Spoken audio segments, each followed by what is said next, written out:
Alaska, ultima frontieră. Am parafrazat celebrul început al serialului Star Trek pentru că, din punctul de vedere al unui motociclist obișnuit, Alaska, unul dintre cele mai inospitaliere teritorii de pe planeta noastră, pare cu siguranță o ultimă frontieră, dincolo de care doar cei mai temerari îndrăznesc să se aventureze călare. Acest stat, de dimensiunile unui continent, împreună cu Yukonul, teritoriul cu care se învecinează la est și care se întinde până dincolo de cercul polar de nord, sunt zone sălbatice, înghețate, foarte puțin populate și brăzdate doar de câteva șosele asfaltate și de alte câteva neasfaltate. Și totuși, la fel ca îndrăzneții pionieri de pe vremuri, aflați în căutarea zăcămintelor de aur de subsolul înghețat, destui enduroturări au pornit în aventura cuceririi Alaskei și Yukonului, chemați de frumusețea aspră a locurilor și de ambiția depășirii acestei ultime frontiere. Ținta lor predilectă, depășirea cercului polar de nord. Mulți motocicliști aventurieri cu experiență au încercat, dar nu toți au avut tăria sau norocul să ajungă la destinație. Iar noi românii ne putem mândri că avem 3 eroi care și-au dus călătoria până la capăt. 3 Bogdani, 2 locuind în Canada și al 3-lea în Statele Unite, reprezentând chapterul nord-american al clubului Bucovina MC, au cucerit Alaska și Yukonul într-o călătorie care i-a purtat dincolo de cercul polar de nord, preț de peste 13.000 de kilometri dus întors. Cu unul dintre Bogdani am avut norocul să ne întâlnim la București, iar el a fost de acord să ne spună povestea aventurii sale nordice. Sălbatic Alaska. Sunt porțiuni de drum 300-400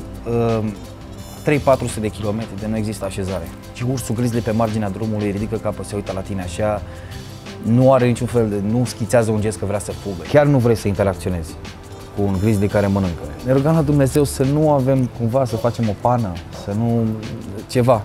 Am zis facem o pană, ne-am urcat 2 pe un motor și am plecat la acolo, l-am lăsat, nu mai. Legea în Alaska tot mi-au spus, și Yukon și Northwest Territories, nu trece niciodată peste o benzinărie. Ai 100 de grame de pus, pune-i și pe aia, că te ajută. Era cât un semn, controlați-vă benzina, următoarea benzinărie 450 de kilometri. Făceam 2-3 plinuri pe zi, va trebui să ne luăm cauciucuri, pentru că n-ai de unde să-ți cumperi cauciucuri, sau dacă îți găsești un cauciuc, acolo e de 4 ori prețul. Telefon mobil e inexistent acolo. Noi aveam am împrumutat de la un prieten un telefon pe satelit pentru cazuri de urgență. Întotdeauna am fost un lup singuratic, să zic. Am plecat singur, m-am simțit bine.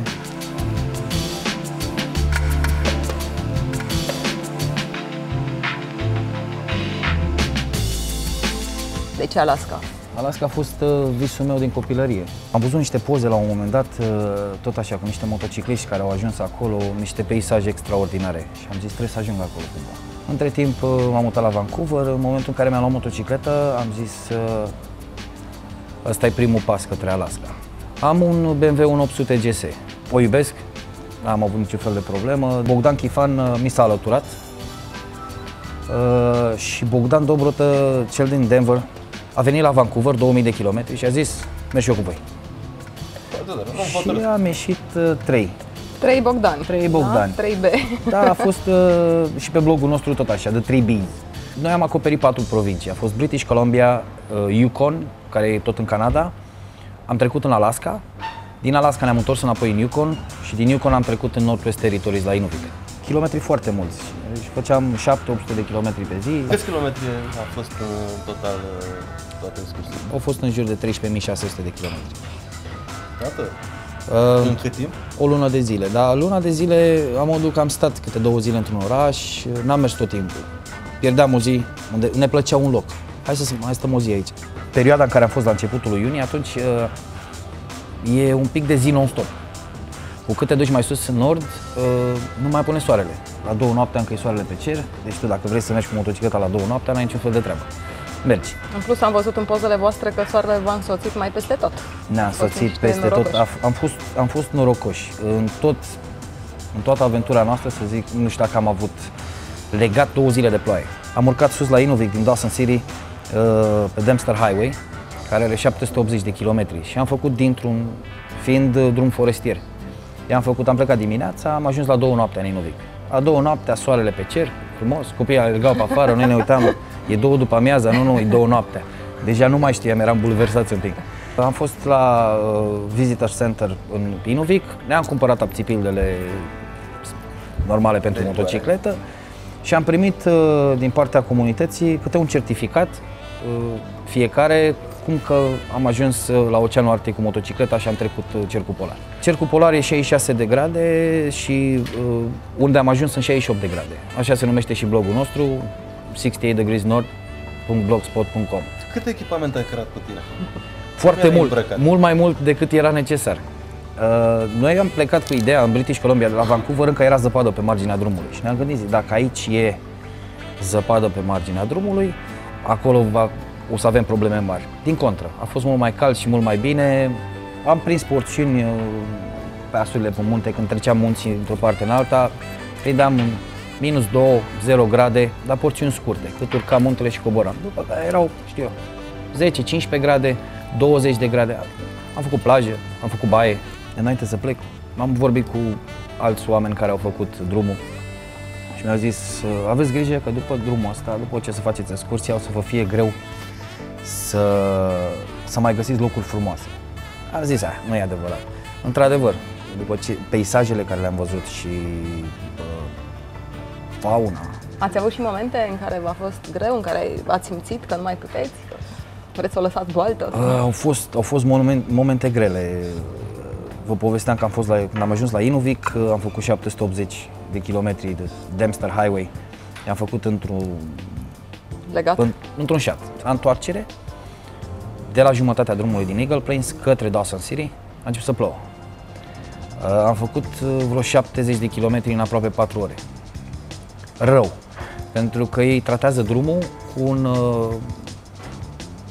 nu știu, o mixtură de calciu cu ceva. Devine alunecos și mai... E stratul de nămol cam așa și poți să ai ce cauciucuri vrei, tot nu... Mulțumim lui Dumnezeu că nu am căzut, dar am mers foarte, foarte greu și eram epuizați. Pe 4 ore, 70 de kilometri și mai aveam încă 300 de mers, după ce s-a oprit ploaia. Povestiri amuzante? Căzături de-astea cu motorul. La un moment dat Bogdan mă întreabă, îmi spune, poți să vii să mă ajuți un pic? Zic, da, și m-am dat jos după motocicletă și a căzut motocicleta. Noi am pus și toată lumea râdea și nu știam de ce râd și eu nu puteam să ridic. Aveam tot ce se putea. Când cădea câte unul dintre noi, în loc să sărim să-l ajutăm, stai așa, scoteam aparatul, după care... Ce făceați într-un oraș? În primul rând căutam cele mai bune pub-uri. Asta era... Aș bănui cam ce făceam, cam ce aș face și eu, recunosc. Așa, că eram foarte însetați. După care stăteam de vorbă cu localnicii ce am putea vedea în jurul orașului. Și toată zona în care am fost, Yukon, Alaska, a fost în marea căutare de aur. Erau căutătorii de aur pe vremuri. Și foste drumuri de mină, drumuri forestiere care mergeau la minele de aur și era făcut ca un tur așa în jurul orașului și ne-au spus pe unde să mergem și am făcut la Dawson City, am făcut un tur al orașului numai pe munți, extraordinar de frumos. Ce specialități ai mâncat acolo? Specialitățile, crab, picioarele de crab sunt extraordinare. Oricum, este o raritate în motociclete în anumite zone, nu prea văd așa, nu? Drumul în Alaska e foarte bătut de motocicliști. Da, am văzut foarte mulți europeni venind cu rulote, cu motociclete. Ne vă cazați acolo doar la hotel sau și la casele oamenilor? Campinguri și hotel. Odată la 2-3 zile, știi cum e, că trebuie să mai treci pentru o cameră de hotel să mai... La campingurile erau extraordinar de bine organizate. Aveai duș, aveai tot ce trebuia, erau foarte ieftine, oamenii veneau, ne uitam la afiș cât costă, $20 pe noapte. Zicea, sunteți motocicliști? Da, $10 pe noapte. Ce tare! Da, a fost o chestie extraordinară. Nu știu, era... Vă simpatizau? Da. Ce te-a impresionat cel mai mult în Alaska? Peisajul. Peisajul e ceva de vis. În Nord America e un pic mai diferit decât aici. Oamenii, motocicliștii se respectă între ei, dar au un pic de reținere. Dacă tu mergi pe sport, cel cu Harley nu te salută sau cu chopper. Sau, sunt orgolii. Sunt orgolii la mijloc. Când venim noi, parcăm undeva motocicletele pline de nămol și așa toată lumea vine și zice, de unde veniți? Toată lumea ne salută, toată lumea ne... Motocicletele noastre au fost curate numai când au fost scoase din magazin. Noi suntem motocicliști adventure. Noi mergem cu motocicleta, nu mergem la cafea să stăm la cafea, să metalez cromul de pe motocicletă. Îmi cer scuze dacă... Eu merg și metalez nămolul de pe motocicletă. Suntem respectați de către toată lumea. Cu toate că trăiești, iată, departe, văd că faci parte din clubul Bucovina. Da. Cum așa?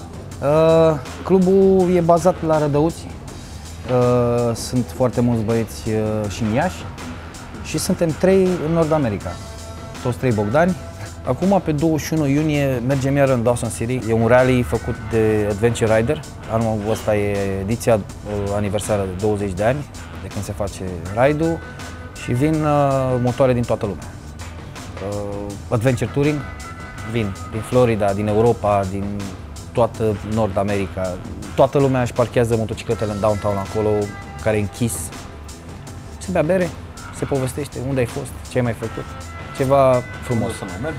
Plus drumul până acolo e extraordinar. Din Vancouver până la Dawson City sunt 3000 de kilometri. Și mergi tot așa, mai prin sălbătici, e ceva frumos.